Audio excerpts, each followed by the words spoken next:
भीमस्मृती यात्रेनिमित्त धुळ्यातील फाईट ग्रुपच्या वतीनं नाना साळवे यांच्या नेतृत्वात धुळे ते लांडोर बंगला भव्य अशी मोटारसायकल रॅली काढण्यात आली। या रॅलीमध्ये असंख्य भीम सैनिक मोठ्या संख्येनं सहभागी झाले होते। प्रकाश टॉकीज चौकातून निघालेली ही रॅली शहराच्या प्रमुख मार्गावरून मार्गस्थ होत लांडोर बंगला या ठिकाणी संपन्न झाली।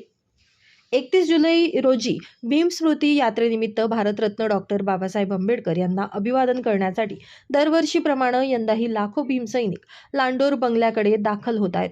या स्मृती यात्रेनिमित्त विविध सामाजिक, प्रबोधनात्मक आणि राजकीय कार्यक्रमांचं आयोजन करण्यात येत असून परिसरात उत्साहाचं वातावरण पाहायला मिळत आहे। भारतरत्न डॉक्टर बाबासाहेब आंबेडकर यांच्या पावन पुरुषाने पवित्र झालेला लांडोर बंगला किल्ला लळी येथील आज नानाभाई साळवे यांच्या समस्त मार्फत लांडोर बंगला इथे दरवर्षाप्रमाणे हजारोच्या संख्येने भीम सैनिक रॅली काढतात।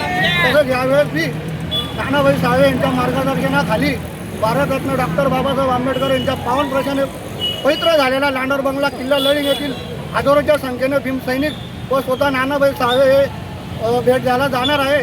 तरी सर्व भीम सैनिकांनी व माझ्या मित्रपरिवारांनी सगळ्यांनी या रॅलीसोबत राहावं आणि यावर्षी तशी भीम सैनिकांनी व नानाभाई साळवे यांच्या मार्गदर्शनाखाली रॅली काढली ही अशी अनेक वर्षापर्यंत नानाभाई साळवे यांच्या मार्गदर्शनाखाली अशीच चालत राहील व तिथं जाऊन त्यांनी भारतरत्न डॉक्टर बाबासाहेब आंबेडकर यांनी ज्या नवीन किल्ला लांडोर बंगल्याचे भेट दिले तिथं स्वतः नानाभाई साळवे आणि त्यांच्या समस्त फाईट ग्रुप हजारोच्या संख्येने तिथं जात आहे।